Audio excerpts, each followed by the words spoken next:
नमस्कार, आप देख रहे हैं पब्लिक टाइम्स। मैं हेमा। चलिए जानते हैं देवरिया की खास खबर। जिला समन्वयक उत्तर प्रदेश कौशल विकास मिशन देवरिया के सोमनाथ ने बताया है कि उत्तर प्रदेश कौशल विकास मिशन राजकीय ITI एवं जिला सेवा योजना कार्यालय देवरिया के संयुक्त तत्वाधान में दीनदयाल उपाध्याय ग्रामीण कौशल योजना के अंतर्गत विकास खंड स्तरीय रोजगार मेले का आयोजन आज 9 जनवरी को पूर्वाह्न 11 बजे से विकास खंड रामपुर कारखाना के परिसर में किया जाएगा। रोजगार मेले में विभिन्न सेक्टर में 200 रिक्त पदों के साथ नियोक्ता कंपनियां प्रतिभाग करेंगी। मेले में high school, intermediate, graduate, ITI पास, पॉलिटेक्निक पास एवं कौशल विकास मिशन के प्रशिक्षित प्रशिक्षणार्थी तथा सेवा योजना विभाग में पंजीकृत युवा प्रतिभाग कर पंजीकरण कराते हुए रोजगार पाने का अवसर प्राप्त कर सकेंगे। जिलाधिकारी अखंड प्रताप सिंह की अध्यक्षता में विकास भवन स्थित गांधी सभागार में पंचायती राज विभाग कार्यों की समीक्षा बैठक हुई।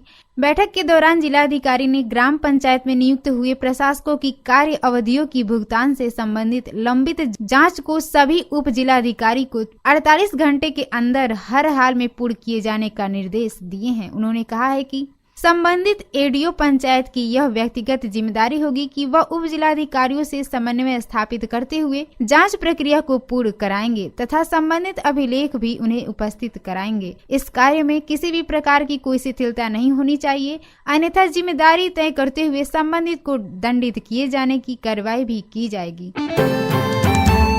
बरियारपुर थाने से 500 मीटर की दूरी पर सरौरा चौराहा स्थित CSP केंद्र व मोबाइल की संयुक्त दुकान में रविवार की रात शटर का ताला तोड़कर नकदी सहित 5.5 लाख की चोरी हो गई। सूचना पर पहुंची पुलिस ने जांच करने के साथ ही CCTV फुटेज को खंगाल डाला। करौदी गांव निवासी राकेश वर्मा सरौरा चौराहा पर CSP केंद्र व मोबाइल की संयुक्त दुकान चलाते हैं। रविवार की शाम दुकान बंद कर घर चले गए थे। रात में चोर दुकान की शटर का ताला तोड़कर दुकान में घुस गए और दुकान में रखा 95,000 रुपए नकदी सहित लगभग 4,86,000 का मोबाइल सेट चुरा ले गए। आसपास के दुकानदारों ने सोमवार की सुबह राकेश वर्मा को चोरी की जानकारी दी। राकेश वर्मा दुकान की शटर पर पहुंचे तो शटर का ताला तोड़ा गया था। अंदर से नकदी सहित सारा मोबाइल गायब था। मौके पर पहुंची पुलिस ने भी लोगों से घटना की जानकारी ली और CCTV कैमरे को खंगाला। इस संबंध में बरियारपुर थाना अध्यक्ष दिग्विजय सिंह ने कहा है कि तहरीर मिली है, जांच पड़ताल की जा रही है। खुखुंदू में दुकान पर मारपीट के मामले में पुलिस ने 4 के खिलाफ केस दर्ज किया है। सलेमपुर कोतवाली क्षेत्र के नौदौली ग्राम निवासी विजय यादव ने पुलिस को दिए तहरीर में आरोप लगाया है कि 4 जनवरी को वह परसिया भगती गांव में गए थे। वहां से रात में 9 बजे अपने घर के लिए निकले। मगहरा चौराहे पर एक दुकान पर नमकीन खरीदने पहुंचे। दुकानदार द्वारा नमकीन के पैकेट पर अंकित मूल्य से अधिक मूल्य मांगे जाने लगा, जिसको लेकर दुकानदार से उनकी कहासुनी हो गई। वह पैसा देकर चले गए।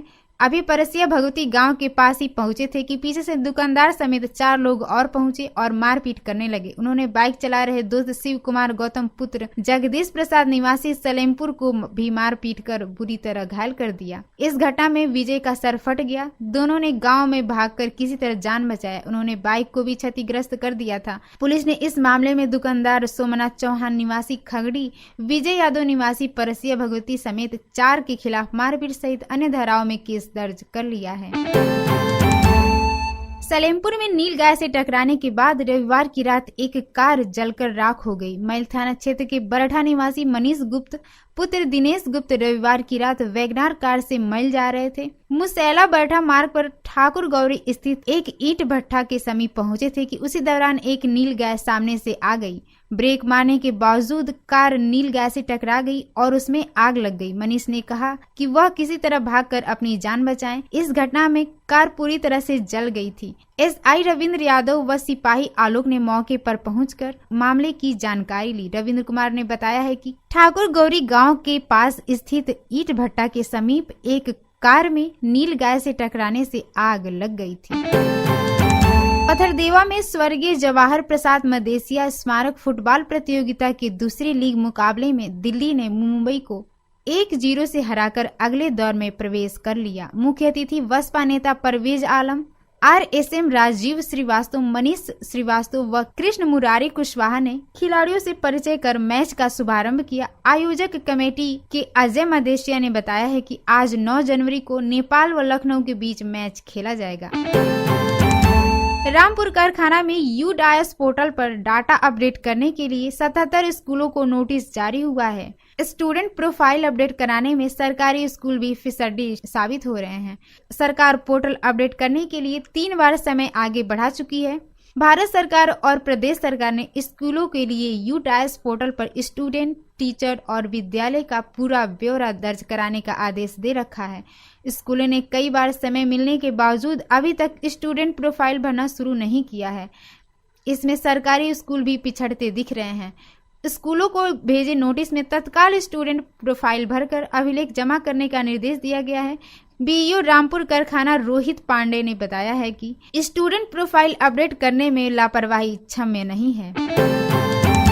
अखिल भारतीय क्षत्रिय महासभा की बैठक रविवार को संगठन की भुजौली कॉलोनी स्थित कैंप कार्यालय में हुई। इसमें क्षत्रिय समाज के अभिभावकों से अपने बच्चों की शिक्षा पर ध्यान देने पर जोर दिया गया। बैठक को संबोधित करते हुए जिला अध्यक्ष राजेश सिंह श्रीनेत ने कहा कि संगठन की मजबूती के लिए सभी सदस्यों को एकजुट होने की जरूरत है। संगठन को विस्तार देने के लिए समाज के लोग अधिक से अधिक संख्या में सदस्यों को जोड़े। उन्होंने कहा है कि शिक्षा से ही किसी भी समाज का विकास संभव है। ऐसे में सभी अभिभावकों को अपने बच्चों की शिक्षा पर विशेष ध्यान देने की जरूरत है, जिससे समाज का उत्थान हो सके। बरहज के रामपुर जनपद के अजीम नगर थाना क्षेत्र के डोकपुरी टांडा निवासी नबी हसन को रविवार की रात कुछ मनबड़ों ने मारपीट कर घायल कर दिया। नबी ने मनबड़ों पर फोन तोड़कर 17,000 रुपए छीनने का आरोप लगाया है। पुलिस को दी गई तहरीर में नबी का कहना है कि वह रात करीब 10 बजे दुकान से कमरे पर जा रहे थे। बीआरडी पीजी कॉलेज के निकट पहुंचे ही थे कि इसी बीच कुछ मनबड़ों ने घेर कर मारपीट की। नबी ने नामजद तहरीर दी है। बताया जा रहा है कि करीब 12 से 13 महीने से नबी बरहज में एक जगह दुकान लगाते थे, जहां से वह अपनी दुकान अन्यत्र शिफ्ट कर लिए हैं। इंस्पेक्टर जितेंद्र सिंह ने बताया है कि दुकानदारी को लेकर मारपीट होने की बात सामने आ रही है। मामले की जांच कर कार्रवाई की जाएगी। बगौसघाट थाना क्षेत्र के एक प्राइवेट विद्यालय के प्रिंसिपल की शर्मनाक करतूत का कुछ छात्राओं ने भांडाफोड़ किया है। प्रिंसिपल छात्राओं को परीक्षा में अच्छे अंक दिलाने का झांसा देकर ऑफिस में बुलाता था, आगे की पढ़ाई में सहयोग करने का लालच देता था, फिर उनके साथ अश्लील हरकत करता था। प्रिंसिपल की करतूत से आजिज छात्राओं ने घर वालों से आपबीती सुनाई। मुख्यमंत्री पोर्टल पर इसकी शिकायत की।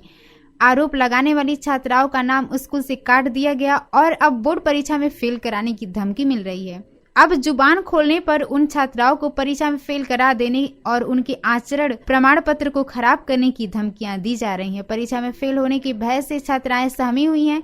परिजन भी बदनामी की डर से मुंह खोलना ठीक नहीं समझ रहे थे। उधर मुख्यमंत्री पोर्टल पर शिकायत के बाद भी पुलिस कार्रवाई से परहेज कर रही है। इंस्पेक्टर मृत्युंजय राय ने बताया है कि ऑनलाइन शिकायत प्राप्त हुई थी, जांच कर रिपोर्ट भेज दी गई है। तहरीर आने पर केस दर्ज किया जाएगा। रुद्रपुर के मदनपुर सिख टोले में पानी भरे बाल्टी में डूबने से एक मासूम बच्ची की दर्दनाक मौत हो गई। वह पानी भरी बाल्टी में सिर डालकर खेल रही थी। इसी दौरान बाल्टी के अंदर सिर उलट गई। पानी में दम घुटने से उसकी मौत हो गई। घटना सोमवार की दोपहर 2 बजे की है। दर्दनाक घटना से शहनवाज के परिवार में कोहराम मच गया है। आसपास के लोगों का कहना है कि छोटे बच्चों को लेकर लापरवाही रवैया जानलेवा साबित हो रहा है। सोलर पैनल चुराने वाले गिरोह के 4 चोरों को गौरी बाजार पुलिस ने गिरफ्तार किया है। उनके पास से 6 सोलर पैनल व 1 स्टार्टर बरामद किया गया है। पुलिस ने उनके पास से चोरी के 6 सोलर पैनल जिसकी कीमत लगभग 1 लाख रुपए व 1 स्टार्टर बरामद किया है। थाना अध्यक्ष दिनेश मिश्रा ने बताया है कि गौरी बाजार पुलिस को जनवरी माह में चोरों के गिरोह को पकड़ने में यह दूसरी कामयाबी मिल रही है। चोरों के विरुद्ध मुकदमा दर्ज कर कोर्ट में पेश किया गया, जहाँ से जेल भेज दिया गया है। आपको बता दें कि सोमवार की शाम को रामपुर कारखाना मुख्य चौराहे की एक युवती कस्बे की तरफ से हल्का गुलाबी रंग का सलवार सूट पहने पहुंची। उसने अपने आप को खत्म करने की बात कहते हुए देवरिया कसिया मार्ग के बीचों बीच बैठ गई। यह देख चौराहे के दुकानदार सड़क पर आकर वाहनों को रोकने लगे।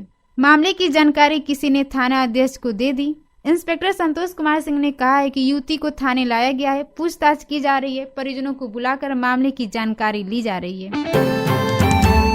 मेडिकल कॉलेज के मानसिक रोग विभाग में 1 सप्ताह के भीतर दिमाग की जांच की सुविधा अब उपलब्ध होगी। अभी तक जांच के लिए मरीजों को गोरखपुर, वाराणसी, लखनऊ तथा निजी सेंटरों की रुख करना पड़ता था। बता दें कि महर्षि देवरहा बाबा मेडिकल कॉलेज के मानसिक रोग विभाग में हर रोज 100 से अधिक मरीज इलाज कराने पहुंचते हैं। इसमें मिर्गी, झटका आदि से पीड़ित 10 से 15 मरीजों को इलेक्ट्रोएन्सेफेलोग्राम यानी कि ईसीजी जांच की जरूरत पड़ती है। जांच के माध्यम से मरीजों की दिमाग की गतिविधियों के बारे में पता चलता है। इलेक्ट्रोएन्सेफेलोग्राम जांच के लिए मरीजों को KGMU की दर पर 460 रुपये शुल्क जमा करना होगा, जबकि इस जांच के लिए निजी सेंटरों पर 1000 से 1500 रुपये कीमत चुकानी पड़ती थी। मेडिकल कॉलेज में यह सुविधा न होने से मरीजों को हायर सेंटर भेजना पड़ता था। आपको बताते चले कि खुखुंदू में मकान का बर्जा निकलने से मना करने पर पड़ोसी ने ईंट से प्रहार कर एक 74 वर्षीय बुजुर्ग का सिर फोड़ दिया है। बीच बचाव करने पर बेटे को भी नहीं बख्शा। गंभीर रूप से चोटिल बुजुर्ग को एम्बुलेंस से CHC सलेमपुर भेजा गया। सूचना पर पुलिस भी मौके पर पहुंची थी। उधर दूसरे पक्ष से किसी के घायल होने की सूचना नहीं मिली है। हालांकि पुलिस का कहना है कि दूसरे पक्ष से भी 2 लोगों को हल्की फुल्की चोटें आई हैं। चोटिल इलाज कराने अस्पताल गए हैं। तहरीर मिलने पर केस दर्ज कर आवश्यक कार्रवाई की जाएगी। देवरिया की खास खबर में इतना ही। नमस्कार।